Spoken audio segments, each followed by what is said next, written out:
Pois não? É o livro que o senhor falou, o livro do Katz? Não, o Katz é um livro muito bom, né? Mas ele não tem praticamente nada de assíncrono. Qual que é o Eu nome do livro? mandei para vocês hoje, né? Não sei se vocês não receberam, dois e-mails. Na verdade, três e-mails, porque um e-mail veio como um link. Acho que dois e-mails. Um veio como link porque o livro é muito grande. Um ou dois. Eu mandei, acho que uns 5, 6 livros para vocês. E mandei as notas de aula hoje. Vocês não receberam? Acho que eu só recebi os slides. Eu também só recebi os slides, professor. Então, o que deve ter acontecido? Putz, não sei. Tá, eu vou ver então outra. Qualquer coisa eu mando outra vez para vocês. Deve ter acontecido alguma coisa que eu não entendi. Mas tudo bem. Porque eu mandei um 5, 6. É que acontece o seguinte: pelo e-mail do ITA não dá. Então, eu mandei um outro e-mail do Gmail, mas eu não uso nada. Quer dizer, vocês procurem não me mandar nada por esse e-mail que eu usei para mandar os livros, porque eu não uso esse e-mail. Eu só mandei os livros. Mas eu vou ver, porque vocês falaram que vocês não acham, que vocês não o e-mail não chegou a vocês, então eu vou dar uma olhadinha melhor, tá? Então, bem, eu mandei as notas de aula e eu mandei uma revisão dessa análise de risco, né? Se você olhar aqui, né? Aí tem, né? Olha lá, tem a cobertura que eu falei, está escrito aqui, tá vendo? Da cobertura de 0,1, todo implicante que intercepta alguma trajetória da transição de 0 para 1 deve cobrir o estado final, né? Quer dizer, se você olhar esse aqui, ó, esse aqui cobre a trajetória, tá vendo? Ó? E ele não cobre o estado final. Ó. Esse ele intercepta a trajetória, não cobre o estado final. Isso acarreta rasa, como a gente verificou aqui, né? Tá? Então, a solução é tirar ele do trajeto, né? Tirou ele do trajeto, tá vendo? Agora, uma nova cobertura foi realizada, então aqui está o circuito sem problema de rasa. Então, mesma coisa para de 1 para 0, né? Quer dizer, tem esse daqui, tem problema de rasa, o problema é esse teorema aqui que diz que todo implicante que intercepta alguma trajetória da transição de 1 para 0 deve cobrir o estado inicial. Né? E se você olhar, esse cara aqui, o azul, não cobre esse implicante, né? Entendeu? O estado inicial é aqui, ó. E ele faz parte do trajeto, porque eu tenho dois trajetos, esse para esse e esse para esse. Tenho dois trajetos, né? E esse cara cobre um dos trajetos, intercepta um dos trajetos, né? Então está errado, né? Não pode acontecer isso, segundo esse teorema aqui. Então a solução, por exemplo, isso, uma nova cobertura deu isso daqui e não tem mais problema de rasa. Aí eu também acrescentei, né, mais um exercício de rasa lógico-estático. Né? Então está aí, aquela transparência anterior que eu mandei, não tinha esse exercício. Então acrescentei mais um que eu tinha. Tá? Então é isso que eu tenho a acrescentar. Bem, nós estávamos. Nós tínhamos terminado, né? Mas é engraçado, deixa eu só ver um negócio aqui. Eu não consigo entender por que. Deixa eu ver, eu vou pegar novamente o pendrive, está aqui o pendrive. Ó. Olha lá, eu olho aqui, olha lá, e não tenho. Como é que eu faço? Deixa eu ver aqui, ó. Vamos ver, controlador. Controlador. É controlador? Controlador.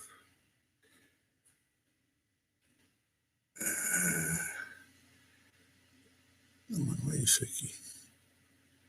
Não, não é isso aqui. Deixa eu ver.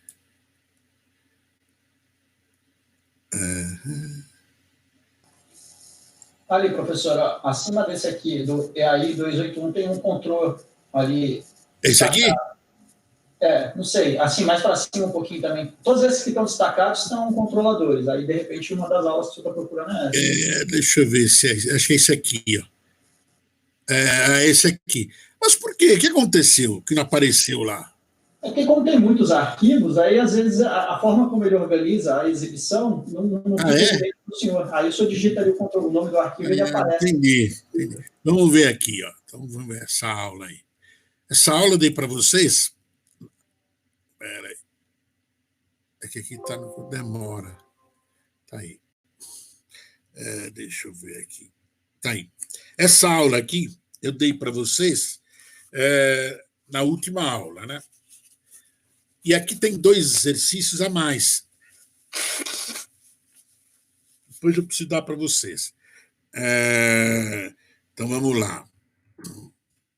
Então nós vimos, né? O primeiro passo para projetar um circuito assíncrono é especificar o problema através da tabela primitiva de fluxo de estados. Então nós vimos como essa tabela é construída. Nós pegamos esse exemplo aqui, vimos como a tabela. Então nós vimos, né, que a tabela, por exemplo, no caso, isso aqui é modelo Moore. Eu tenho aqui os estados atuais, aqui dentro eu tenho os próximos estados, né? Quando o estado coincide, o próximo estado coincide com o atual, a gente diz que esse estado aqui é estável, tá? Quando não coincide, a gente diz que ele é instável. O que é um estado estável e o que é um estado instável? O estado instável é o estado que ainda está sendo processado. E o estável é quando o circuito, né, chegou naquele valor e para. Quer dizer, o processamento terminou, então ele para. Toda atividade elétrica, né, ele fica parado lá, né, não tem mais nenhuma variável indo de 0 para 1, de 1 para 0. Então a gente diz que o circuito está num estado estável, parado. Tá? Em termos, quando eu falo parado, não que ele está desligado, né? Tá? Não está tendo nenhum sinal indo de 0 para 1 e de 1 para 0, seja externo, seja interno. Né? Isso que eu. Tá? Então, nós vimos na última aula como é que a gente constrói, né, essas tabelas primitivas de fluxo de estados. Né? Então, nós vimos nós vimos 4 exemplos, né, até o flip-flop T, e aqui tem mais um exemplo do flip-flop D. Né? Então, o flip-flop D, a gente vai ver depois, ele é um elemento de memória muito usado em registradores. Né? Tá? Que são registradores? São pequenas memórias temporárias, né? Onde, nesses registradores, você guarda as informações, por exemplo, as operações, por exemplo, aritméticas, né, de um processamento. Por exemplo, CPU, né, do computador. Né? A CPU, se você olhar na CPU, tem vários registradores internos. Né? Esses registradores são pequenas memórias que armazenam, né, os dados, né, do processamento das instruções que estão sendo executadas. Né? Então, o flip-flop D é importante. Aqui eu tenho a tabela de operações dele, tá vendo? E ele trabalha, esse símbolo aqui é borda. Né? Então, esse elemento aqui, ele processa na borda de subida, tá vendo? Então, enquanto que o clock aqui está X, significa que está 0, 1, se você mudar, né, o D, não acontece nada, não ocorre nada. Tá? Quer dizer, significa que a saída permanece. Quando o clock ele vai somente na borda de 0 para 1, de 1 para 0 também não acontece nada. É só de 0 para 1. Se o D é 0, ele armazena o 0. Se o D é 1, ele armazena o 1. Né? Então, ele só trabalha nesse sinal, ele só trabalha aqui. Ó. É nessa transição aqui que esse flip-flop, esse elemento de memória trabalha. Em outros posições do tempo, não acontece nada. Tá? Só acontece exatamente aqui. Tá? Então, aqui eu tenho, tá vendo? A tabela primitiva dele. Então, se você vê, eu comecei no estado A, né? O estado inicial, está aqui o estado inicial. Então, estado inicial você pode começar em qualquer estado, né? Mas normalmente começa num estado que tudo é zero, né? Que é mais fácil inicializar tudo. Então está aqui tudo zero, com saída zero. Então, ou eu vou para o B, eu vou para o C. Para cá eu não vou, por quê? Porque viola aquele conceito de modo fundamental. Quer dizer, o que é o modo fundamental, né? Diz que o circuito ele opera por uma variável por vez, quer dizer, muda uma variável, o circuito processa, estabiliza o circuito. Aí ele pode mudar outra variável, então é uma variável por vez. Esse circuito que trabalha desse jeito, a gente diz que esse circuito opera no modo fundamental. Tá? Então, se você olhar aqui, ó, olha lá, estou aqui, né? Muda o clock, muda o D, tá vendo? Não acontece nada, tá vendo? Agora, aqui já é importante, ó, do A para o C, ó, porque o clock está indo de 0 para 1. Opa, é importante. Só que o D é 0, né? Então o C é 0. Né? Se você olhar aqui, ó, por exemplo, aqui o B, ó, B. O B, o D é 1, tá vendo? Aqui no estado B. Estou parado, estado B, o D é 1. Aí eu mudo o clock, vem o clock, de 0 para 1. Opa, de 0 para 1 é importante. E o D é 1. Então ele armazena, ele vai para o D e armazena o valor 1, tá vendo? Tá? Agora, por exemplo, você vê, aí o clock, eu estou no D, por exemplo, aí o clock vai de 1 para 0. De 1 para 0 não muda nada, né? Então ele vai para o F e permanece o valor que estava lá, 1. Tá? Agora, mesma coisa aqui, eu estou no F, mudo o D, não acontece nada, né? Mudo o D, eu vou para o H. Você vê que eu não posso ir para o A, por quê? Porque o A, a saída é 0. Então, eu vou para o H com saída 1, tá vendo? Tá? Você pegar aqui, por exemplo, o D. Ó, o D. O D, eu mudei o clock de 1 para 0. De 1 para 0 não muda nada. Então, o D é 1, eu vou para o G e o G continua 1, tá vendo? Agora, dá uma olhadinha no H aqui. Ó. O H, ele é 1. Só que para o C, olha lá, o clock está indo de 0 para 1. De 0 para 1 é importante. Então, como o D é 0, então o H vai para o C e agora o elemento de memória que estava armazenando 1 passa a armazenar o 0. Está vendo? Então, aqui eu tenho mais um exemplo. Depois eu passo para vocês essa transparência que eu passei uma outra anterior, né, que não tem esse exemplo. Né? Agora tem mais um exemplo aqui. Esse aqui, ó. Deixa eu pegar aqui, ó. Aqui, ó. Esse aqui é um outro exemplo agora, tá vendo? Um sexto exemplo. Um controlador, quer dizer, máquina de estado definido, um semáforo assíncrono, operando no modo fundamental, será instalado em uma passagem de nível na estrada de ferro de sentido único. Sem trem se aproximando, desculpa, espera um pouquinho. Sem trem, espera um pouquinho. Espera aí. Aqui não, deixa aqui. Sem trem se aproximando, né? A luz verde do semáforo está acesa. Quando um trem se aproxima da passagem de nível e está no limite de 200 pés da passagem, o semáforo muda da luz verde para a luz vermelha.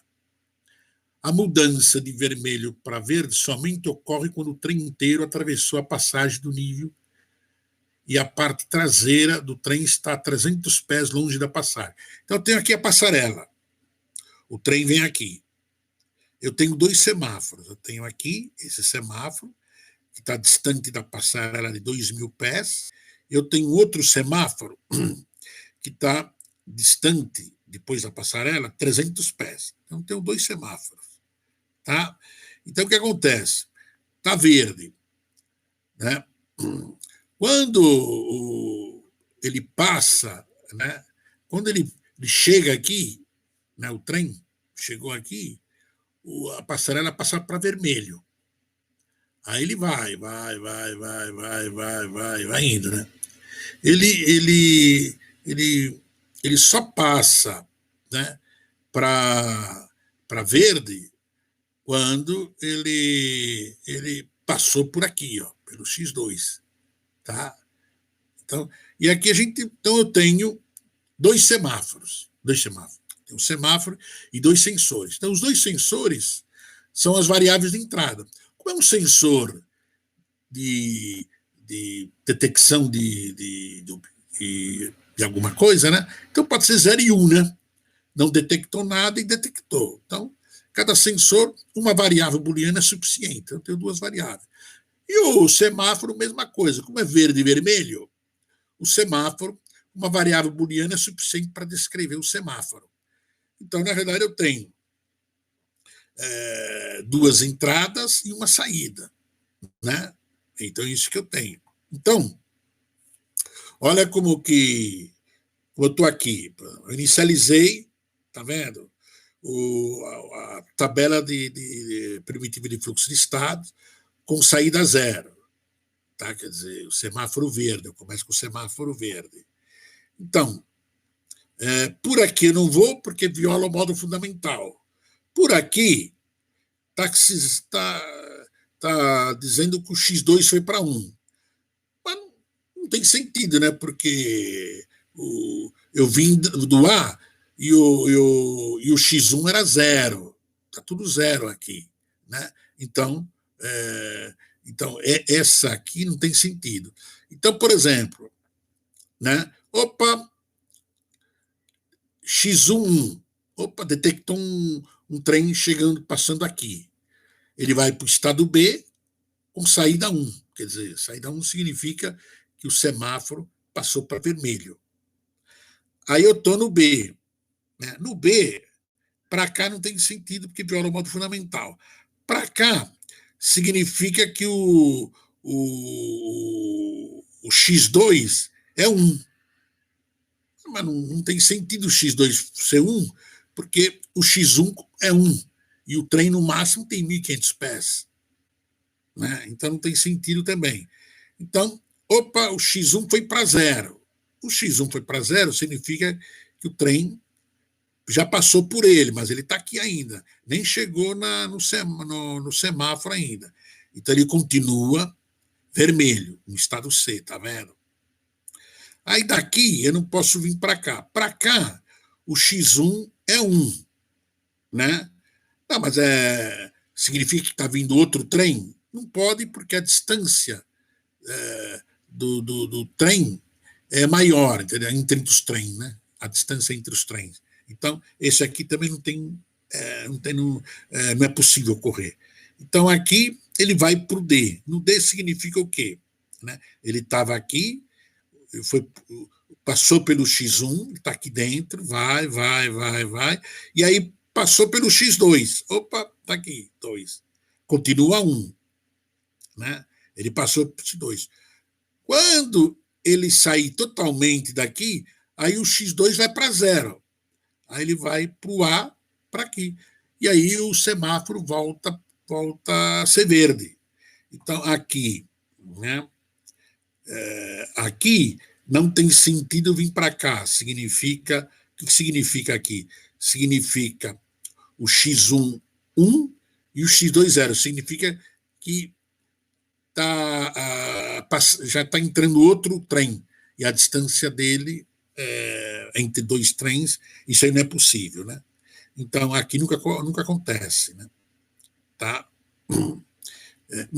Aqui que eu estou falando, nunca acontece, né? Tá? Então, só tem a possibilidade de vir para o A. Então, ele vem para o A e pronto. Pronto, tá vendo? Então, eu descrevi a tabela primitiva de fluxo de estados desse controlador de semáforo de um trem, entendeu? Uma sinaleira. Antigamente tinha, em São Paulo, era comum ter isso daí. Você tinha as linhas de trem e tinha partes que tinha sinaleira para passar. Pessoas, automóveis, tal, entendeu? Então era como... Hoje em dia, em São Paulo já não existe mais, porque só tem viaduto, né? Quer dizer, toda vez que tem uma linha de trem, tem um viaduto. Antigamente, não. Pra você ter uma ideia, não muito longe da minha casa, mais ou menos no mesmo bairro, tinha uma linha do trem, né? E lá não tinha viaduto, lá era assim, você tinha um semáforo, né? Que ficava para esperar quando estava passando o trem e quando era verde para passar, né?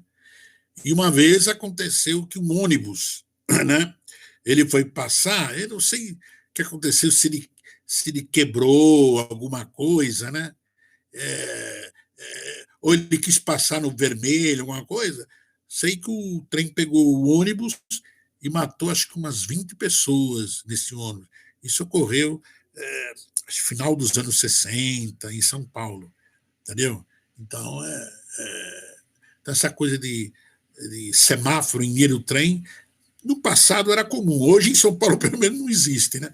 Se tem outra cidade aí do Brasil que ainda tem, eu não sei. Mas em São Paulo não existe mais esse tipo de coisa. Mas está aqui um exemplinho para vocês, né? E com esses 6 exemplos, eu finalizo essa parte de construir a tabela primitiva de fluxo de estados. Tá? Então está aqui, né? Aqui está em forma de diagrama, né? Você pode escrever em forma de grafo, né? Tá vendo? Ó? Tá vendo? Eu estou no estado A. Enquanto que o x1 é 0, essa barra aqui significa 0, né? O y é 0. Quando o x vai para 1, é o modelo Mille, né? Eu estou colocando o modelo Mille aqui. Quando o x1 vai para 1, o y vai para 1. Eu vou para o estado B. Então, eu fico no B aqui. Enquanto que x1 é 1 ou x2 é 0, o y é 1, quer dizer, continua vermelho. Quando o x1 é 0 e o y2 é 1, significa que o trem está passando por aqui, eu vou para o estado C, mas continua 1, tá vendo? Enquanto que o x1 é 0 e o x2 é 1, continua vermelho. E aí, quando o x2 é 0, aí o y vai para 0, quer dizer, volta a ser verde, o semáforo, eu volto para o estado A. Então, isso aqui é uma outra forma de descrever a tabela de fluxo de estado. Chama grafo de transição de estado. Isso aqui, tá? Bem.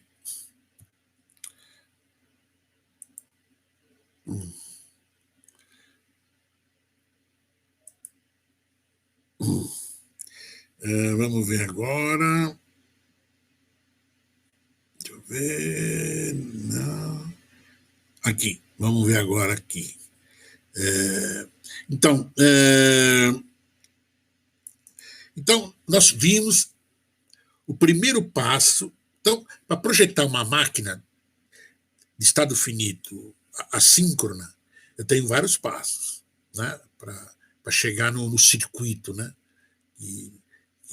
que processa, né, que é uma máquina de estado finito. Né. O primeiro passo é a tabela primitiva. O segundo passo é a minimização dessa máquina, dessa tabela. Porque essa tabela, normalmente, ela tem muita redundância, tem muitos estados. E por que é importante você minimizar os estados? Porque os estados, eles vão ser descritos, né, por um código. Cada estado vai ter seu código binário. E esse código é um conjunto de variáveis, né, que a gente chama variáveis de estado. Quanto mais variáveis de estado tiver, maior é o circuito. Cada variável é uma saída, então ele vai ter uma função booleana para cada variável de estado. Então, como eu tenho uma função booleana, eu preciso de portas E ou inversor, etc. Né? Então, a ideia é procurar reduzir o menor número de estados e, consequentemente, eu tenho o menor número de variáveis de estado envolvida. Né? Quer dizer, quanto mais eu reduzo o número de variáveis de estado, menor fica o circuito. Tá? Bem, então, esse algoritmo de minimização de estados, tá, é um algoritmo que ele serve para máquinas de estado finito que operam no modo fundamental, né? Quer dizer, muda uma variável por vez. E ele também é interessante. Esse algoritmo, ele é o mesmo algoritmo que a gente vai usar quando a gente for estudar máquinas de estado finito implementada como síncrona, no estilo síncrona. Máquinas, controladores síncronos. Né? É o mesmo algoritmo. Né? Tá? Outra coisa, existem 2 tipos de máquina de estado. Existe a máquina de estado especificada incompletamente e as máquinas de estado especificadas completamente. Tá?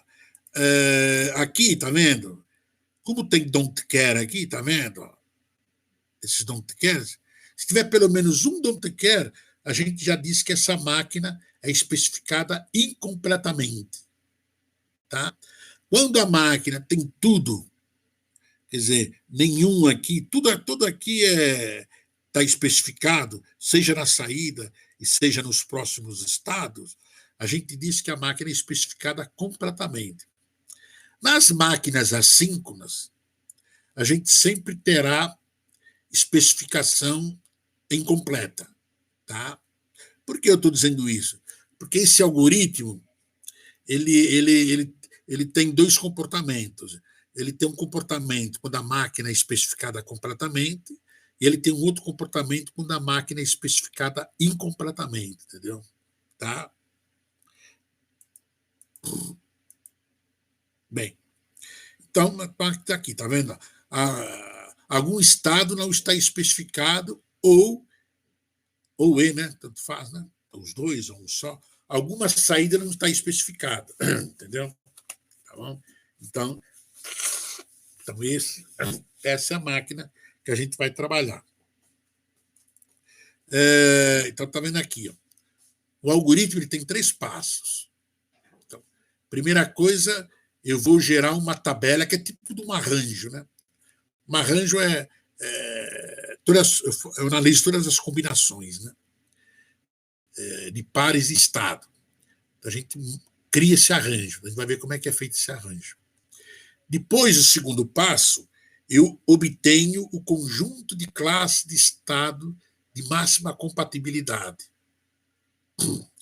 E no terceiro passo, eu faço a cobertura mínima. O que é cobertura mínima? Porque eu posso gerar muitas classes, um conjunto de muitas classes. Né? Só que existe um número mínimo de classes que cobre todos os estados. E cada classe vai ser... O que é uma classe? É um conjunto de estados que são compatíveis. É um conjunto de estados que podem ser fundidos, mergeados. Tá? Então, por exemplo, se eu tenho uma tabela primitiva, eu tenho 50 estados. Aí eu obteve esse conjunto de classes, deu 80 classes, por exemplo. Tinha 50, deu 80. Só que na hora de fazer a cobertura mínima, eu consigo ver que 10 classes cobrem os 50 estados. Então, essas 10 classes que eu obtive é a nova tabela de estados. Então, agora, aquela tabela, para aquele problema que tinha 50 estados, agora vai ter 10 estados apenas. Então, essa é a minimização. E aqui tem que satisfazer uma propriedade chamada propriedade do fechamento. Quer dizer, essas classes aqui, senão dá erro. Né? Essa cobertura mínima aqui, ao obter o menor número de classes, que cobrem todos os estados, ela tem que satisfazer a propriedade do fechamento. Depois a gente vai ver o que é essa propriedade do fechamento. Então, primeiro, né, tá vendo aqui? Gerar a tabela de estados, de pares de estados compatíveis. Então, nós vamos ver o que são estados compatíveis? Então está aqui, tá vendo? Dois estados são compatíveis, C somente C, a saída de ambos, se forem especificados, são idênticos. É lógico, se um dos dois ou os dois não forem especificados, então eles são compatíveis, né? Eu tenho, por exemplo, num estado a saída é don't care, e no outro estado a saída é, sei lá, 1 e 1. Então, eu posso dizer que as saídas são iguais, porque aquela saída no outro estado que é don't care, né? Tá? Então, né? Por isso, se for especificado. Mesma coisa os próximos estados. Se for especificados, são compatíveis. Por exemplo, eu tenho dois estados atuais, por exemplo, sei lá, A e B. Aí tem uma coluna, né, que tem CD. Então, o A e B são compatíveis se os CD são compatíveis. Agora, se eu tiver, por exemplo, C e um don't care, um estado don't care, não, são compatíveis, né? Porque só tem um estado só e qualquer estado é compatível com ele, né? Tá? Então, por isso que está aqui, tá? Então, vamos dar uma olhadinha. Eu peguei esse exemplo aqui, ó. Tá vendo? Imagina, que aqui agora é um pouco difícil. Imagina que isso aqui não está preenchido, tá tudo branco. Então, esse arranjo aqui, imagina tudo isso aqui branco, tá? Vamos imaginar que tudo está branco. Então, como é que é esse arranjo? O arranjo é assim. Aqui eu tenho, vamos chamar isso aqui primeiro estado, esse aqui último estado, né? Então, eu tenho aqui as colunas, né? É do primeiro estado até o penúltimo. E aqui é do segundo estado até o último. Então, é assim, né? Fazer o arranjo, imaginando, né, que esse aqui é o primeiro e esse aqui é o último, né? Então tá aqui. Então, imaginando tudo isso aqui branco, né? Não tem nada preenchido. Então, eu vou preencher. O que eu vou fazer? Eu vou analisar estado par por par, todas as combinações. Então, eu vou preencher com 3 situações. Por exemplo, com V, se os estados são compatíveis. X, se eles são incompatíveis. E eu coloco aqui o próximo estado, se eu não sei ainda, eu preciso analisar, tá? Que a gente chama de estados dependentes. Então, por exemplo, essa célula aqui, né, o que ela representa? O par AB, tá vendo? O par de estados A e B. Então, vamos analisar aqui o A e o B, tá vendo aqui o A e o B? Ó. O A e o B, a saída é igual. Ó. Opa, legal. É a mesma saída. Agora, vamos ver nas colunas os próximos estados. Nessa coluna aqui só tem um C. Então, como só tem um C, o A e B é compatível com o C. Só tem um C. E aqui só tem o D. E aqui só tem o B. Então, A e B são compatíveis. V. Acrescentei o V, coloquei o V. Vamos analisar agora o A e o C. O A e o C, eles têm saídas iguais, legal. Agora, aqui nessa coluna aqui, ó, só tem um estado, legal. Aqui só tem também um estado só, legal. E aqui só tem um estado só, legal. Então A e C também são compatíveis, está aqui, ó.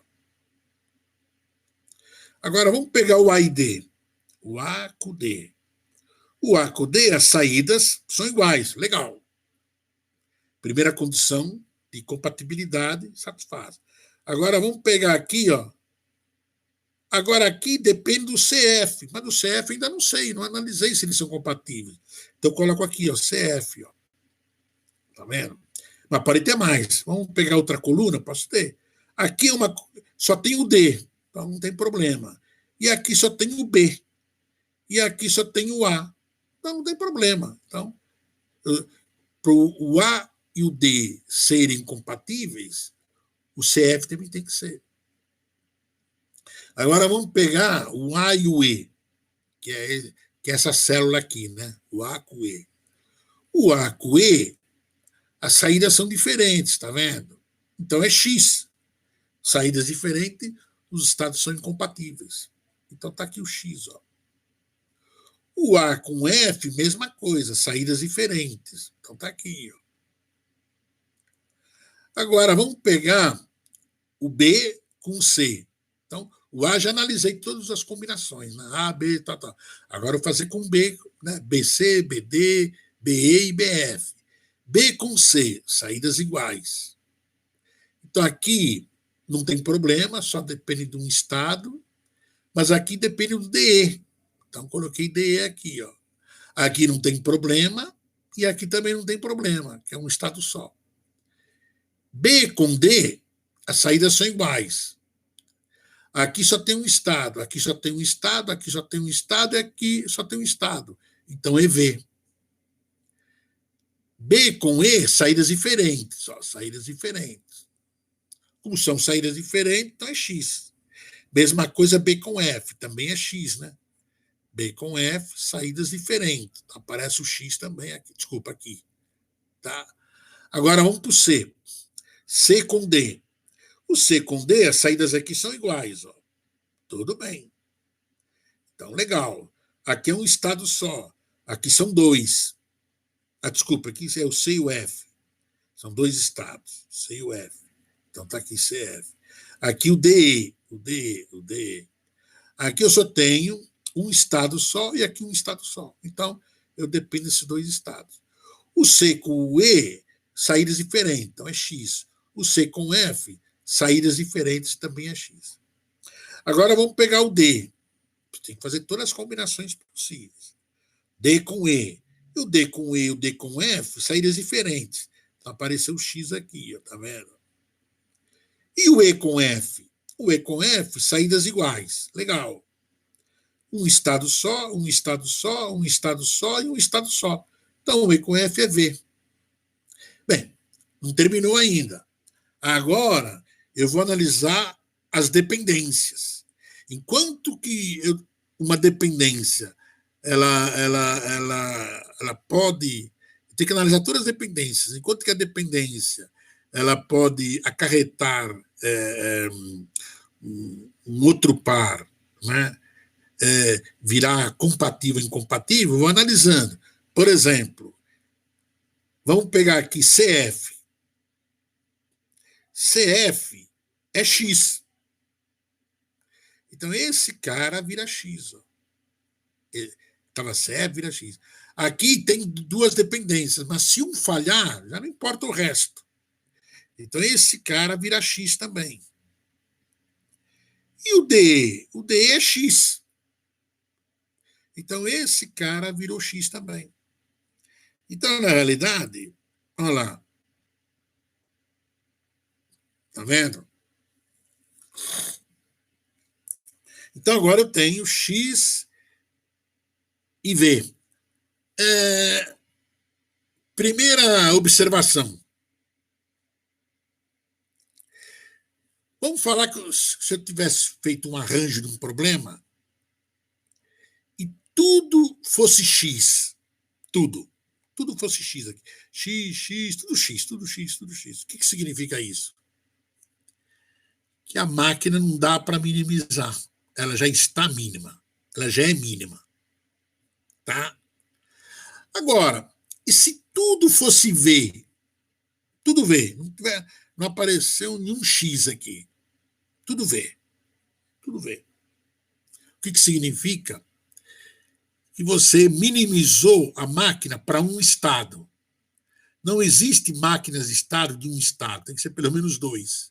Então, significa que aquele problema que você tratou como se fosse um circuito sequencial, na verdade, ele é combinatório. Então, uma das maneiras de você perceber o erro que você cometeu é na minimização. Depois que você pega um problema, não, esse problema aqui, ele é sequencial, esse problema. O problema aqui é sequencial. Aí você faz, né? Porque você usa o processo. No combinacional, a especificação é por tabela verdade.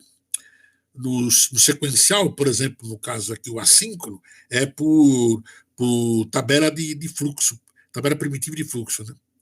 Então, são processos diferentes, você vai. Aí, na hora de minimizar, minimizou, chegou num estado só. Não, errei. Esse circuito aqui não tem natureza sequencial, ele é um circuito combinatório. Então, quando tudo for X, significa que não dá para minimizar. Ela já é mínima. E se tudo é V, significa que o circuito não é sequencial. Porque tudo V significa que reduziu o circuito a um estado. E uma máquina de estado tem que ter pelo menos 2 estados. Né? Você tem que ter uma variável de estado.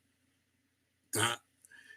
E uma variável ela tem 2 estados. Né? Tem o 0 e 1. Né? Tá? Então, só que também existe, a gente vai ver depois, que, por exemplo, aqui as dependências a gente conseguiu resolver.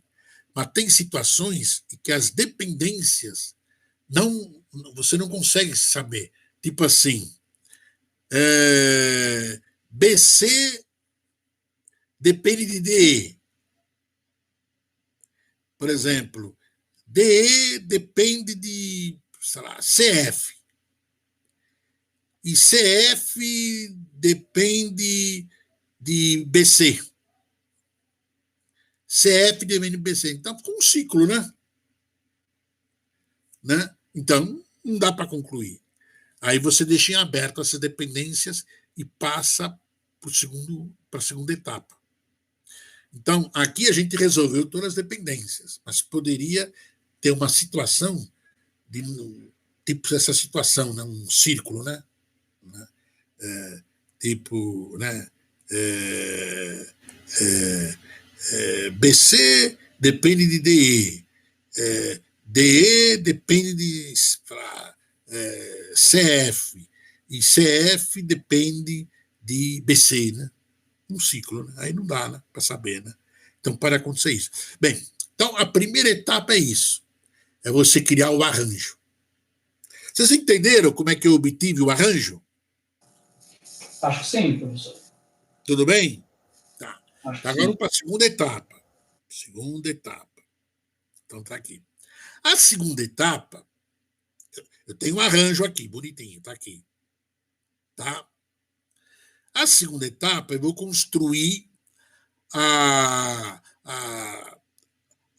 eu vou obter, né, as classes de máxima compatibilidade. É uma tabela aqui. Tá? Aqui eu coloco os estados em análise, aqui eu coloco os estados que são compatíveis com o estado em análise, e aqui eu construo a classe de máxima compatibilidade. Nos livros que eu mandei e não chegou por algum motivo, né, ele cria isso aqui usando um diagrama que ele chama diagrama de fusão, de merge. Né? Aqui eu acho mais fácil essa maneira. Né? Para mim construir essa tabela, eu uso 2 regras. Eu uso essas 2 regras aqui para me construir. Tá? A regra tá vendo? A intersecção de um ou nenhum estado, eu gero todos os pares compatíveis. E quando a intersecção é uma intersecção de 2 ou mais estados, eu gero a classe de intersecção mais o estado em análise. Então, eu aplico esses 2. Então, vamos começar. Normalmente, se começa por aqui. Né? Fica mais fácil montar a tabela. Então, eu vou pegar para esse estado aqui, eu vou analisar. Ele tem compatível, que é o F. Tá vendo? Que é o F. Então, eu coloquei o F aqui. Como é a primeira linha, né, da tabela, você não tem comparação. Então, aqui você cria a classe EF, está aqui. Então, eu peguei E com F, criei a classe EF. Significa que o E e o F eles podem ser fundidos em um único estado. O D não tem ninguém compatível. Ó. O C também não tem ninguém compatível. O B tem um, que é o D. Então, ó, B e o D. Agora, eu pego o D, eu pego esse, e faço uma intersecção com as classes que estão aqui na linha anterior. Estão aqui. Ó. No caso, eu tenho uma classe só, EF. Eu poderia ter outras, né? Tem o F aqui. Então, D, intersecção com EF é vazio. Então, essa intersecção de D com esse aqui, ele se encaixa na regra A. Intersecção de um ou nenhum estado. Eu gero todos os estados compatíveis. Então, o que significa? Eu repito todas as classes que estão aqui, no caso uma só, e eu crio a classe BD. Entendeu? Gerar todos os pares compatíveis. BD. Então está aqui. Ó. Vamos falar que eu teria. Vamos falar que eu tenho aqui um BD e um F, por exemplo, vírgula F. Tem aqui dois estados, o D e o F. Tá? Então, ao pegar D e F com EF, dá 1, que continua sendo a regra A. Então, eu criaria a classe BD e BF. Está vendo aqui? Gerar todos os pares. Então, se eu tenho aqui, por exemplo, DFGH, né? quatro estados compatíveis. E aí, fazendo intersecção aqui, deu 1. Então, eu vou criar a classe BD, BE, BF e BG. Gerar todos os pares compatíveis. Tá? No caso aqui é um só. Bem, então agora eu tenho duas classes, tá vendo? Tá aqui. Agora o A. Tá vendo o A aqui? O A também, ele tem dois estados compatíveis, tá vendo? Então tá aqui, o B e o C. Aí eu pego o B e o C, faço intersecção com esse cara, com todos que tiverem aqui. No caso, só duas classes, poderia ter 500 classes aqui. Aí eu faço intersecção com todas as classes, né? No caso, BC com EF é vazio. BC com BD é 1. Então, né, essa intersecção daqui com as classes que estão aqui, né, todas se encaixam na regra A.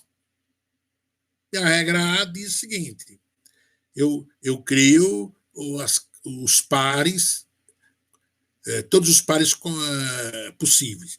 Então, eu vou criar o A e o B e o A e o C.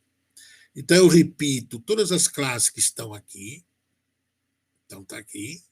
E acrescento as classes AB e AC. Pronto. Acabou. Então, esse exemplo aqui, né, que tem 2, 4, 5, 6 estados, ele gerou 4 classes de máxima compatibilidade. Poderia ser mais. Lógico, os problemas que a gente vai tratar aqui são problemas pequenos. Então, normalmente, o número de classes é menor do que o número de estados. Mas o número de classes ele pode explodir.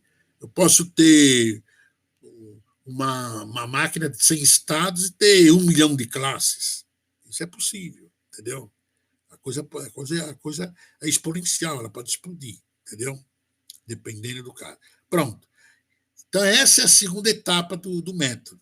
É obter as classes de máxima compatibilidade. Então, está aqui. Agora vamos para o terceiro passo. No terceiro passo, né, o que eu faço? Que é a cobertura. Só que se você olhar a cobertura, né, por exemplo, existe um conceito chamado classe de máxima compatibilidade essencial. O que é uma classe de máxima compatibilidade essencial? é uma classe que ela tem um estado que só ela tem. Mais nenhuma outra classe tem, só ela tem. Então, significa que essa classe faz parte da solução. Lembra que eu falei que eu posso ter muito mais classes? Né? Porque cada classe, depois, vai virar um estado.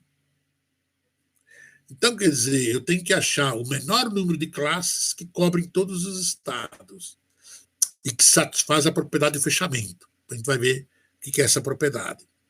Então, existe um conceito chamado classe de máxima propriedade essencial. Qual é? Essa classe que só ela tem um estado.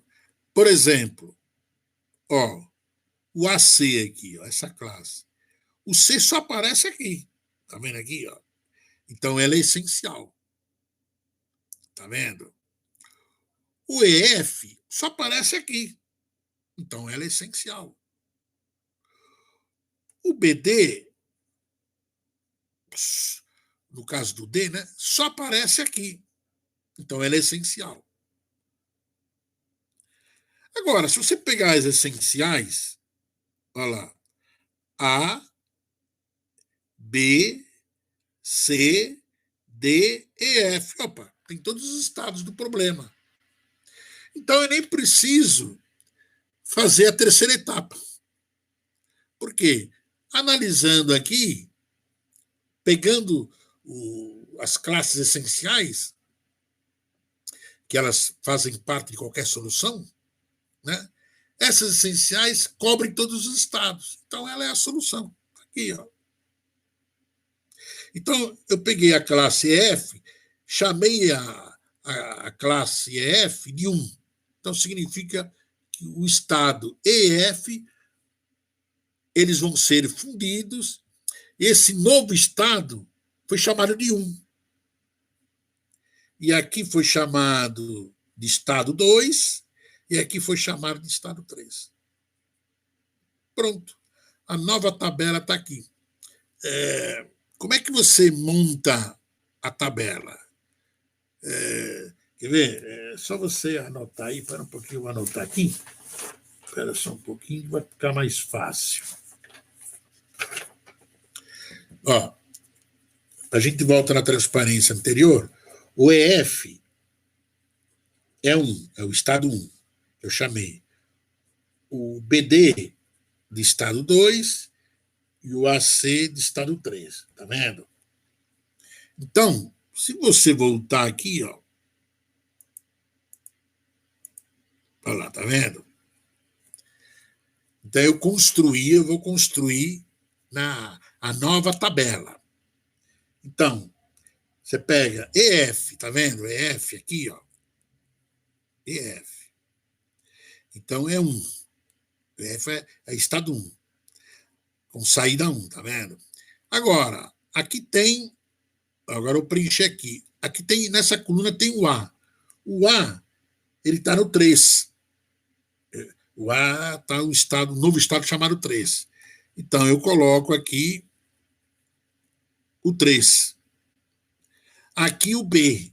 O B, ele está no 2. Então, eu coloco o 2 aqui. Ó.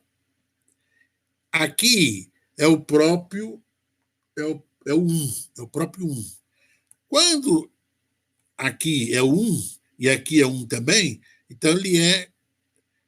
O próximo coincide com o atual. Então, ele é circundado, porque ele é estável. E aqui também é o F, que é 1. Então, ele é circundado aqui. Entendeu? Então, é assim, tá vendo? Então, aqui é o A, é o 3, aqui é o 2, 1 e 1. Vamos ver lá? Olha lá. 3, 2, 1 e 1. Saída 1, tá vendo? Então, é assim que eu construo a nova tabela, tá vendo? Tá vendo aqui? Se você pegar o 2, que é o BD, olha lá, vamos pegar aqui o 2, BD. Olha lá, o B e o D, tá vendo? Então, o B e o D fundiram e foi criado um novo estado chamado 2, né? BD. Então, a saída é 0. Você vê que aqui é o A. Então, o A é o 3. Então, aqui eu tenho o 3 aqui. Aqui eu tenho o B, que é o próprio 2.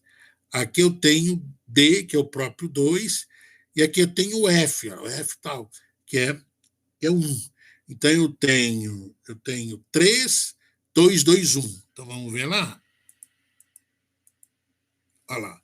3, 2, 2, 1, tá vendo? Pronto. Assim eu vou criando.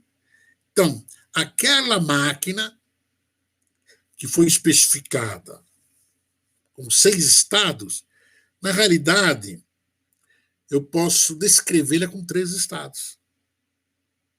Então, esse aqui é o mínimo. Tá? Então, esse aqui é o mínimo.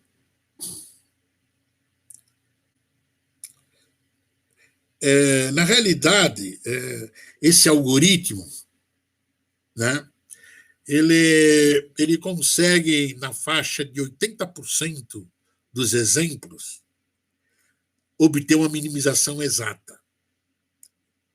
Mas por que não 100%?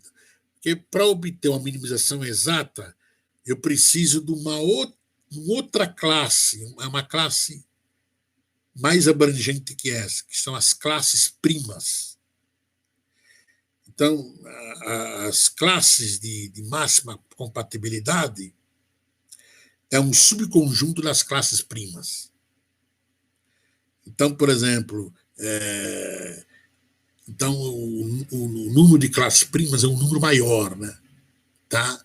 Então, quando eu uso as classes primas, aí sim eu consigo uma minimização exata, qualquer que seja a tabela, né, de estados que eu quero minimizá-la. Usando apenas as classes de máxima contabilidade, eu consigo nessa faixa de 80%, mais ou menos, dos exemplos de minimização exata. Nós vamos trabalhar só com as classes de máxima compatibilidade. No curso de pós-graduação que eu dou, lá a gente trabalha também com as classes primas, mas aqui não. Tá? Porque começa a complicar, são mais conceitos, tudo, né? Então, tem muita coisa para ser dada no curso, então a gente tem que simplificar. Pronto. Vamos ver um outro exemplo? Ó, aqui, ó. É o mesmo exemplo, só que está aqui como mili. Tá? Como mili. Você vê que nesse o modelo mili, né? Nesse exemplo aqui, a gente vai conseguir a mesma minimização, mas não significa que, em muitos casos, o modelo mili é menor, consegue reduzir o número de estados em relação ao MUR. Nesse exemplo, é o mesmo, tá? Mas poderia não ser. Então, aqui, tá vendo? Agora, como é que eu faço? Imagina isso aqui tudo vazio, né? Então, A e B. Agora eu analiso todas as saídas, como é mili, eu tenho que analisar para todas as colunas. Por exemplo, nessa coluna aqui, é 0 e don't care. Legal. Saída legal. Aqui também, 0 e don't care. Aqui tudo é don't care e aqui tudo don't care. Em termos de saída, está bem. Agora, aqui, em termos de próximo estado, aqui é um estado só. Legal. Aqui um estado só, aqui é um estado só, e aqui é um estado só. Portanto, A e B são compatíveis. Mesma coisa o A e o C. Vamos pegar o A e o C. Aqui, ó, a saída é legal. A saída aqui também está bem. A saída aqui também está bem. E a saída está também aqui também. Tudo bem, em termos de saída, tudo legal. Próximo estado. Aqui é um só, que é o A. Aqui é um só, que é o B. Aqui é o E. E aqui é o C. Legal. Então, A e C são compatíveis. Aqui. Vamos pegar o A e D. O A e D, a saída aqui, legal. A saída aqui também. A saída aqui também. E a saída aqui também. Em termos de saída, está tudo bem. Vamos ver em próximos estados. Aqui só depende do A. Né? Só depende do A. Aqui só do B. Aqui só do D. Opa, aqui depende do CF. Tá vendo? Então apareceu o CF aqui. Ó. Tá? Por exemplo, e assim vai indo. Tá? Vamos pegar, por exemplo, o D. Olha lá, o D, tá vendo? O D. Aqui tudo bem, nessa coluna. Nessa coluna, a saída tudo bem, tá vendo? Nessa coluna, a saída é diferente, tá vendo? Aqui é 0, aqui é 1. Por isso que apareceu esse X aqui, ó. Porque aqui as saídas são diferentes, tá vendo? Tá? Mesma coisa esse X aqui, CF, tá vendo? Ó, o C aqui e o F aqui. Olha lá aqui, ó. Aqui nessa coluna tá tudo bem, as saídas são don't care. Aqui são don't care, aqui são don't care, só que aqui é 0 e 1, tá vendo? Então apareceu esse X aqui, tá vendo? No CD, se você pegar o CD aqui, ó, as saídas aqui estão, tá tudo bem, tá vendo? Só que nessa coluna depende do CF. E nessa coluna aqui depende do DE. Aqui tudo bem, nessa coluna aqui tá tudo bem. Então depende desses dois. Tá? Por isso que apareceu essas duas dependências aqui. Ó. Então, agora, a mesma coisa. Ó. Se eu pego o CF, é X. Então, aqui vira X, aqui vira X, aqui vira X, vira X e vira X. O DE é X. Então, aqui vira X, vira X, vira X e vira X. Tudo virou X. Então ficou assim, ó, tudo virou X, ó. Entendeu? Então, mesma coisa, eu faço agora, eu vou para a segunda etapa para obter as classes de máxima compatibilidade. Olha lá. É o mesmo, né? Isso aqui acabou dando o mesmo exemplo, né? Seguindo o mesmo exemplo. Quer dizer, fala. Por favor, na tabela anterior, eu não entendi o que significam aquelas saídas depois da barra. Não, na próxima ainda, o professor estava falando. Não, o que acontece é o seguinte, então, isso aqui é o modelo Mealy. Uhum. Vamos voltar. Aqui tem que voltar no... Espera um pouquinho. Vamos voltar no... Deixa eu ver onde que está aqui. Não é esse, não é esse, não. Não é esse, espera aí. Vamos voltar aqui. Vamos voltar. Espera um pouquinho.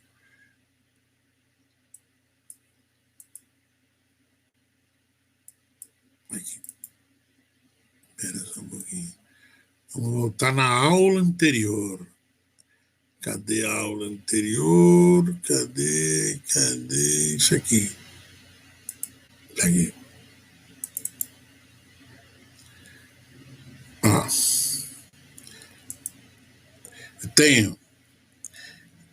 Eu tenho, tá vendo? Eu tenho modelo Moore, tá vendo? Circuito combinatório, insere o ciclo combinatório de saída, que o ciclo combinatório são as equações de próximo estado, que são equações realimentadas. A Mealy é assim, tá vendo?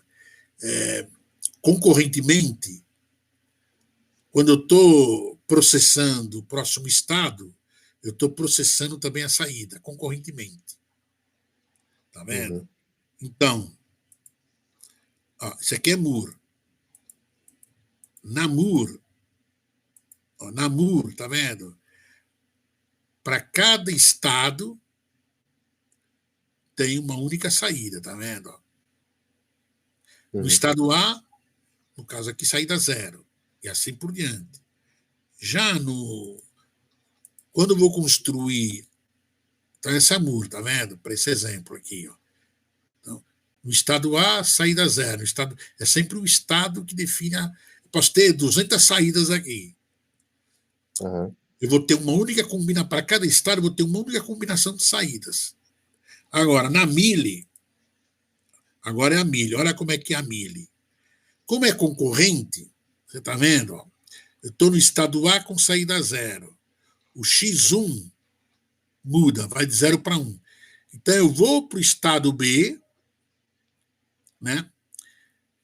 Então, ao mesmo tempo, eu também processo a nova saída, que é concorrente.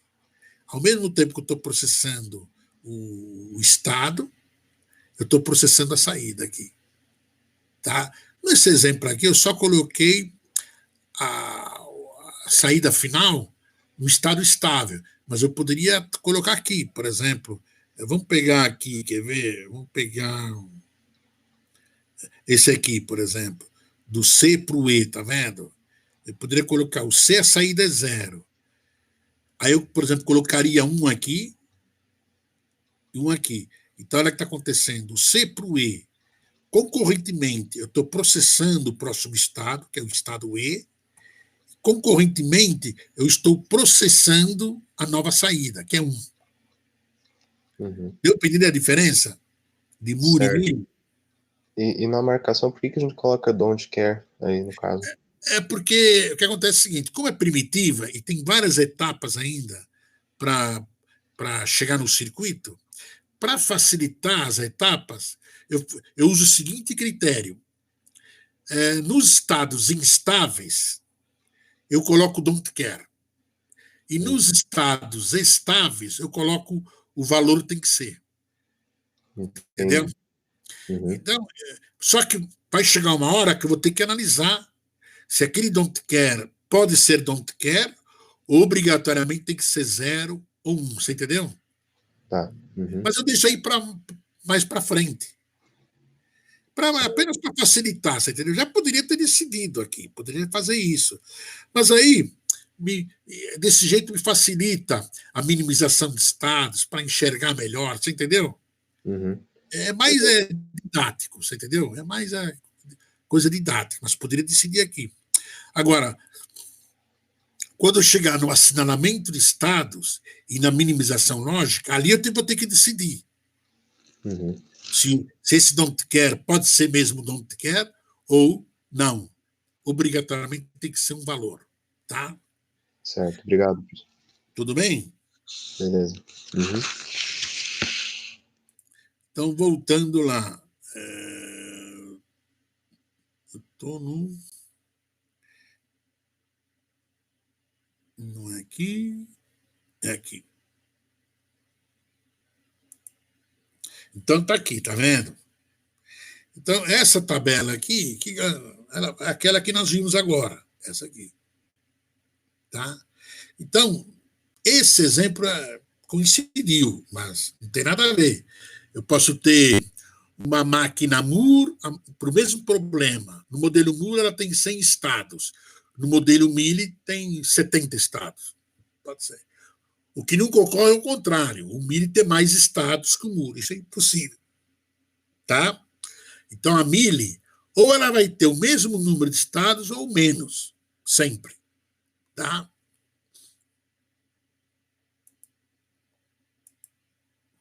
Bem, então está aqui. Ó. A maneira que a gente constrói a tabela não é o mesmo jeitão, entendeu? Tá? Que eu fiz para o outro. Só que agora, você vê que agora, lógico, você vê que a outra coisa, essa tabela aqui, que é a minimizada, ela não chama, ela continua sendo chamada tabela de fluxo de estados, mas não mais primitiva. Por quê? Porque agora a primitiva só tem um estado estável por linha. Aqui não, você vê? Nessa linha aqui eu tenho 2 estados estáveis, tá vendo? Tá? Então ela não é mais chamada primitiva. Ela é chamada de tabela de fluxo de estados. Se você olhar aqui, ó, tá vendo? Olha lá. O estado 1 para o estado 2, tá vendo aqui? Ó? Olha lá. Tem o don't care aqui. Eu vou ter que decidir. Por exemplo, aqui, como é do 1 para o 0, o que acontece? Eu posso deixar esse don't care e ver depois na minimização o que melhor. Agora, por quê? O que significa? Se eu colocar 0 aqui, que é 0, se eu colocar 0, o que significa? Significa processamento concorrente. Por quê? Está vendo? Aqui está 1, eu vou para o 2, enquanto que eu estou processando o novo estado 2, concorrentemente eu estou processando a nova saída 0. Agora, não me importa. Eu vou colocar, vou colocar 1 aqui. Então, o que significa? Se eu colocar um aqui, significa que quando eu vou para o 2, eu estou processando o estado, e somente quando eu chegar com o estado, quando o estado ficar estável, que eu vou processar a saída, como se fosse uma MUR. Né? Nessa transição, se eu coloco um aqui, ele funciona como se fosse uma MUR, essa transição. Por quê? Eu vou do 1 para o 2, processo o estado, o novo estado, e aí quando eu chego aqui, eu processo a nova saída. Tá vendo? Então, nessa transição, se eu colocar um aqui, nessa transição, ele tem um comportamento de modelo MUR. Se eu coloco 0, não. Aí ele tem esse comportamento, nessa transição tem um comportamento de realmente de processar concorrentemente o estado com a saída. Então, por exemplo, você quer uma coisa aqui, ó. Aqui, por exemplo, quer ver? Vamos pegar aqui um exemplo. Deixa eu ver, espera aqui. Ó. Do 2 por 1, não. Do 3 por 1, também não. Aqui, ó. Não. Deixa eu ver. Eu quero pegar um exemplo. É que isso aqui só ficou esses don't cares aqui. Do 2 por 1, não. Aqui o 1 para o 3, 1 para o 2. Nesse exemplo aqui não tem. No outro exemplo a gente vai ver o problema de você obrigatoriamente don't care, você vai ter que decidir. Aqui não, do jeito que está aqui, porque do 3 por 1, olha lá, não tem problema. Se eu coloco 1 aqui, o processamento é concorrente. Se eu coloco 0 aqui, o processamento é sequencial. Mas os dois estão corretos, né? Tudo depende aí do que você quer em termos de desempenho. Existe uma situação, que eu não estou enxergando aqui, que obrigatoriamente você tem que colocar um valor, senão dá problema de glitch. Tipo assim, por exemplo, vamos falar que aqui, né? Vamos falar que aqui, por exemplo, fosse 1. Aqui, fosse 1. Tá?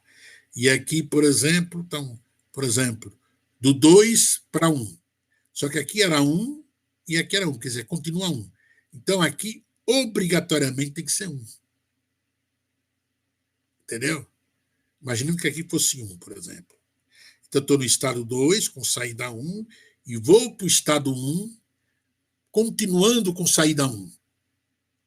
Então, aqui, obrigatoriamente, tem que ser o valor 1. Porque senão acarreta glitch, né? Se eu coloco um 0 aqui, fica 1, 0, 1. Apareceu um glitch. Tá?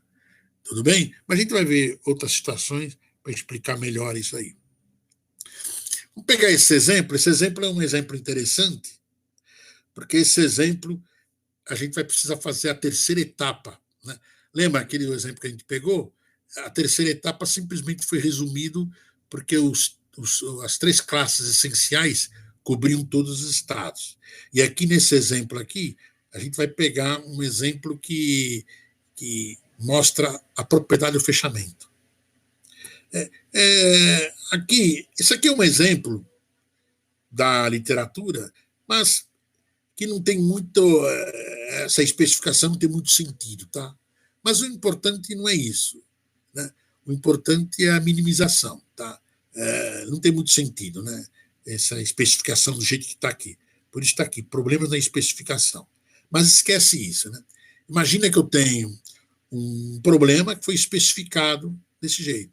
Ele tem 4 entradas, está aqui, tá? E 5 estados. Foi especificado desse jeito. Então quero minimizar isso aqui. Vamos montar o arranjo. Então, o arranjo está aqui, por exemplo, 1, 2. 1, 2, a saída é igual, a saída é igual, saída é igual, saída é igual. Problema de saída não tem. Os próximos estados né? Aqui depende do 2, 3, aqui tudo bem, aqui continua dependendo do 2, 3, aqui tudo bem. Então está aqui 2, 3 aqui. Ó. O 1 e o 3, você vê que a saída é uma só, a saída é uma só, aqui é tudo não quer, e aqui é uma saída uma só. Tudo bem. Então aqui depende do 2 e 5, aqui não depende de nada, aqui não depende de nada, e aqui depende do 3, 2, ou 2, 3, tanto faz. Né? Então tá aqui, 2, 3, 2, 5, tá aqui. O 1 e o 4, tá vendo aqui o 4? A saída tá tudo bem. Saída tudo bem, tudo bem e tudo bem. Problema de saída não tem. Então aqui só depende do 2, aqui depende do 2, 3. Então tá aqui o 2, 3. Aqui é uma saída só, e aqui é uma saída só, um próximo estado só, né? Então não tem problema. 1 e 5, em termos de saída não tem problema. Aqui só depende de um estado, só de um estado. Aqui depende do 1 e 3. Está aqui 1 e 3. E aqui só de um estado. E assim vou indo. Por exemplo, o 2 e 5, se você pegar o 2 e o 5, tá? Aqui só tem uma saída, mas aqui não. Tá vendo? Aqui é 0 e aqui é 1, tá vendo?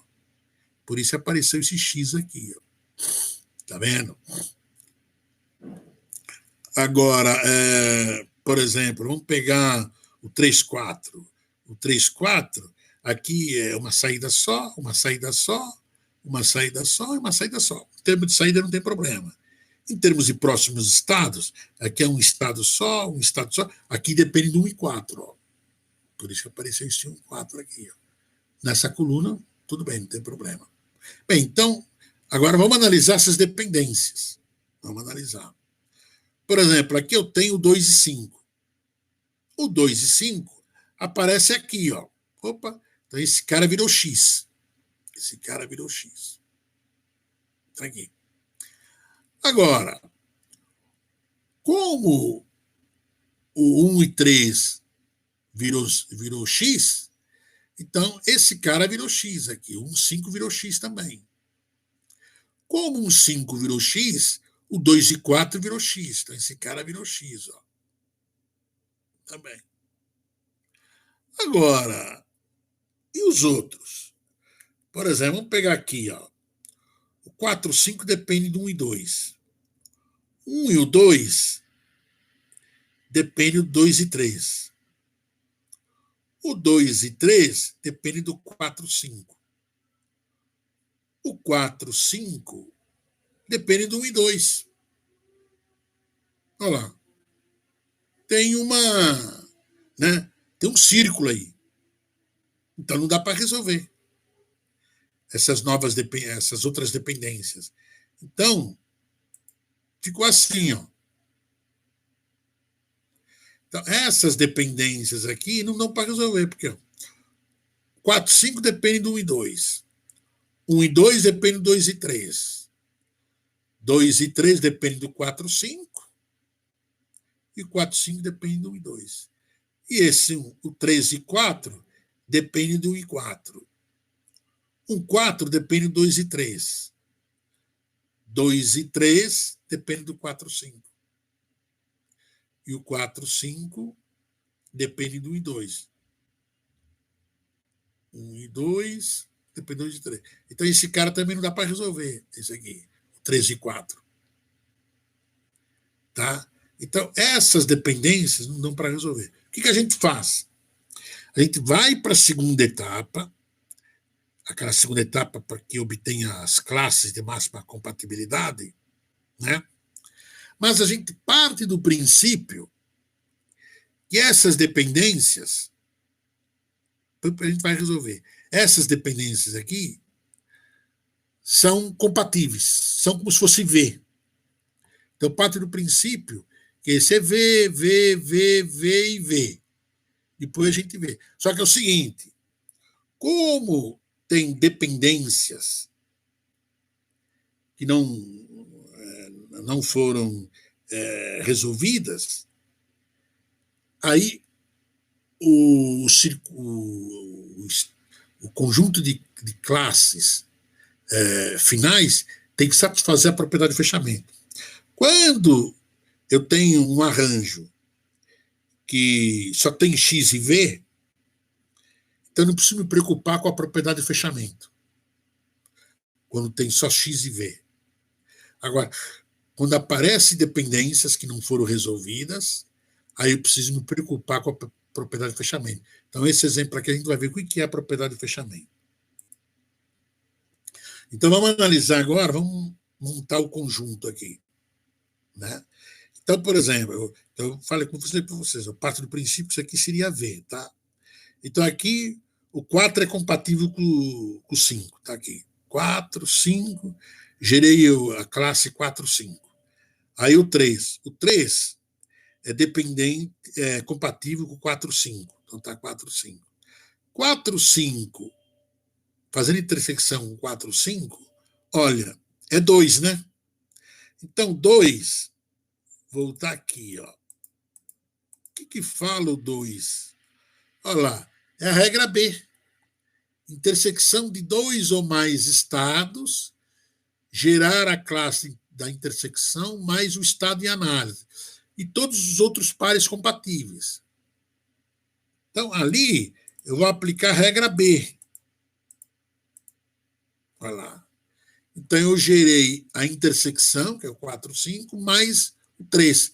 Então, eu gerei a classe 3, 4, 5.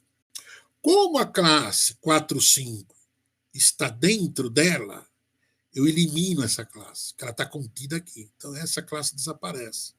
Por exemplo, se eu tivesse aqui, por exemplo, 4, 5, 6, aí não.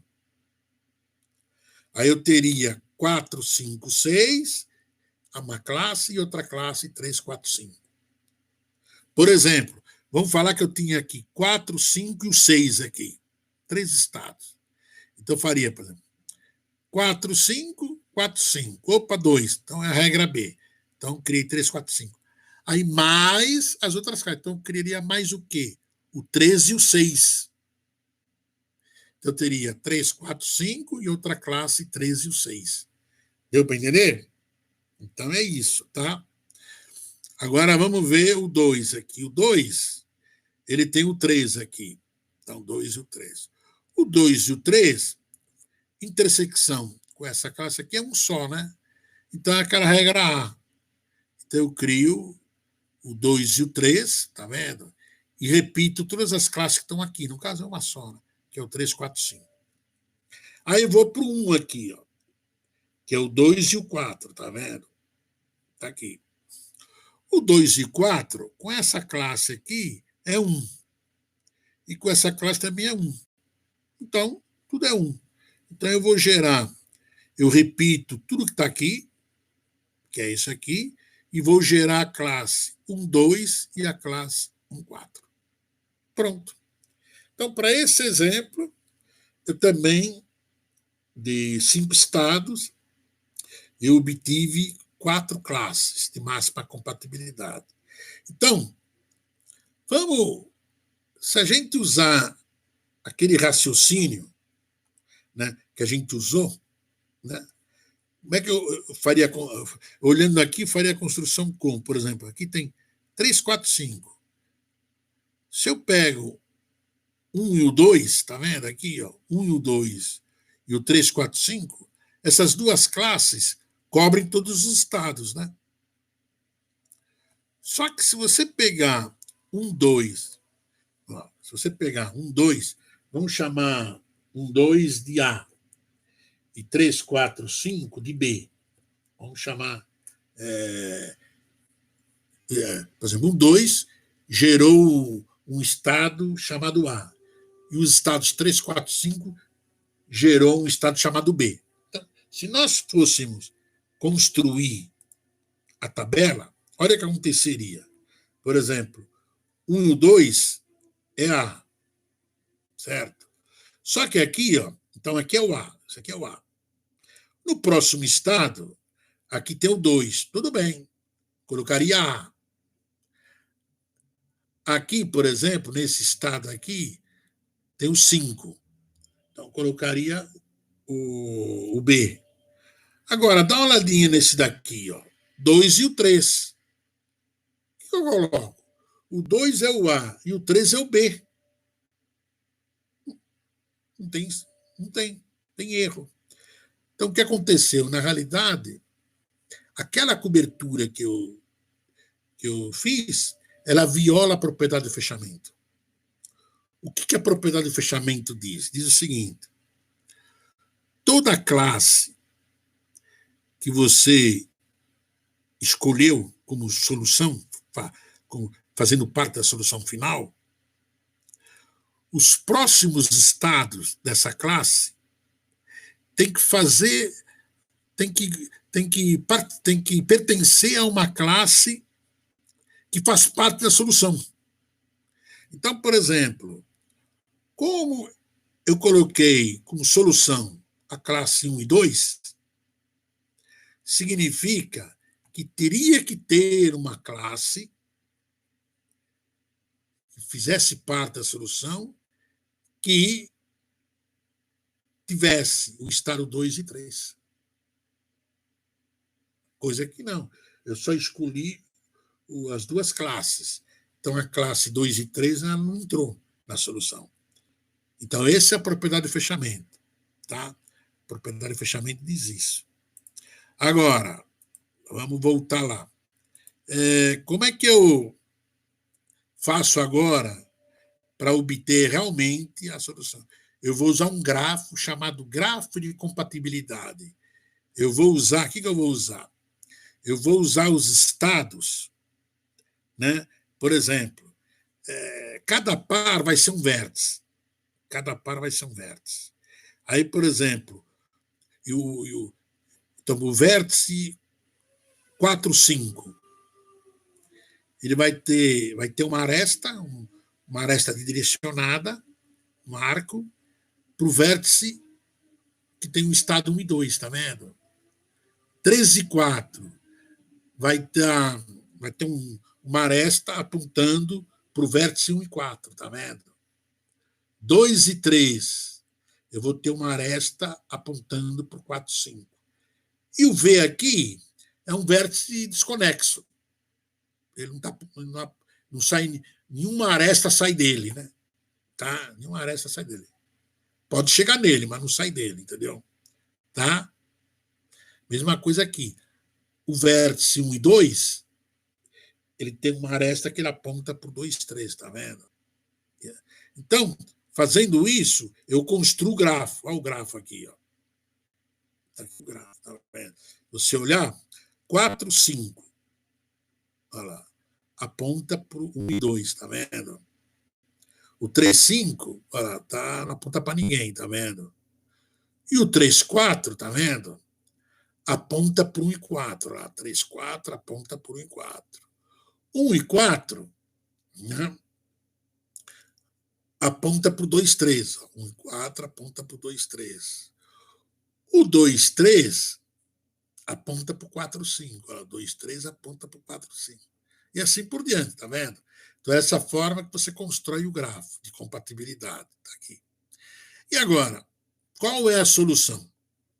A solução é o seguinte: é você encontrar um subgrafo, né? Um subgrafo que contém todos os estados lá dentro e tem o menor número de classes lá dentro e não tem nenhuma aresta saindo desse subgrafo. Entrar, tudo bem. O que não pode é sair. Tá?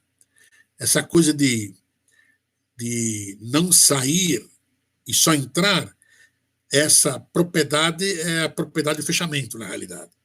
Tá? Então, eu garanto, se eu defino um subgrafo e não tem nenhuma aresta saindo dele, essa característica do subgrafo define o que a gente chama de propriedade de fechamento. Tá? Então, eu posso ter arco entrando no subgrafo, mas não pode sair. Se eu pegar, por exemplo, esse subgrafo aqui, ó, tá vendo? Esse subgrafo aqui, voltando aqui, esse subgrafo aqui tem todos os estados lá dentro. 1, 2, 3, 4, 5. Não tem nenhuma aresta saindo. Só entrando que é essa aresta aqui. Não tem problema. Entrar não tem problema. O problema é sair. Não tem problema. Está aqui. E eu tenho o menor número possível de classes. No caso, são 3 aqui dentro. Tá? Então, está vendo aqui? Ó. Aí, se eu... Agora, tá vendo? Eu vou chamar esse vértice de A. Então, o estado 1 e 2 agora passará a ser estado A. O 4 e 5 passará a ser o estado C, e o 2 e 3 passará a ser o estado B. Então está aqui, ó,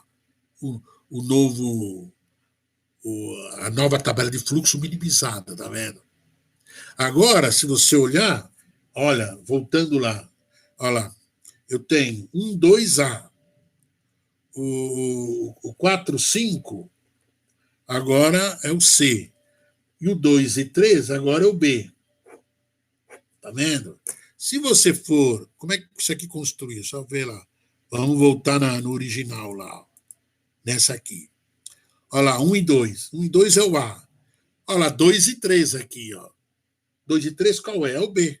Daqui passa a ser B, com saída 0. E aqui é o 5. O 5 é o C. Então é C com saída 1. Aqui é o 2 e 3, que é o B, com saída 0. E aqui é Aqui é o seguinte, aqui tem um 2 só. O 2 tanto está no A como no B. Aí você analisa o quê? Analisa qual dos dois que melhor descreve, né, como é que se fala? A tabela, né? Tá? Então, por exemplo, se eu coloco o A, então eu tenho um estado estável aqui. Se eu coloco B, ele vai para o B. Só que para o B, aqui não tem nenhum B. Aqui não tem nenhum B. Tá vendo? Tem o 5 que é C. Então você analisa aqui, né? Não, eu vou colocar, no caso, vou colocar o A. Entendeu? Olha lá. Então ficou assim, tá vendo? Ó. E aí eu faço para as outras linhas também.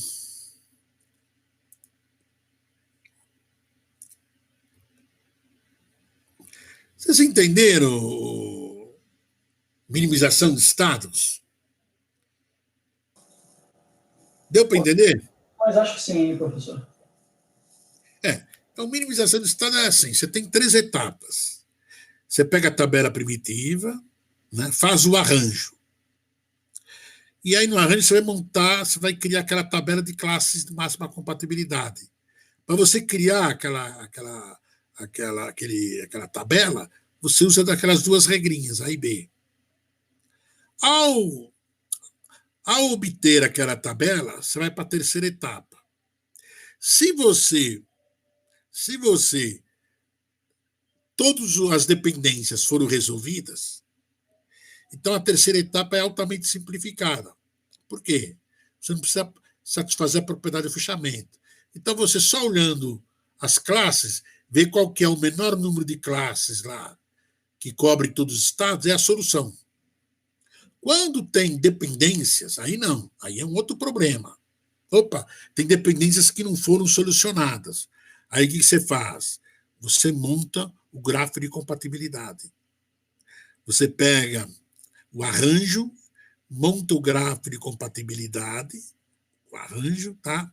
Aí as classes também de máxima compatibilidade que você obteve também te ajuda a achar a cobertura melhor, né? Porque no arranjo, se você pegar o arranjo e direto fazer o gráfico de compatibilidade, você vai ter o quê? Os vértices vão ser vértices apenas com pares. Se você usar como ajuda a tabela de classe de máxima compatibilidade, você vê, por exemplo, quais vértices podem ser fundidos, né? Porque as classes de massa completada começam a aparecer mais do que 2 estados, 3, 4, 5, 6, 10, 20, né? Eu posso ter, sei lá, N estados dentro de uma classe, né?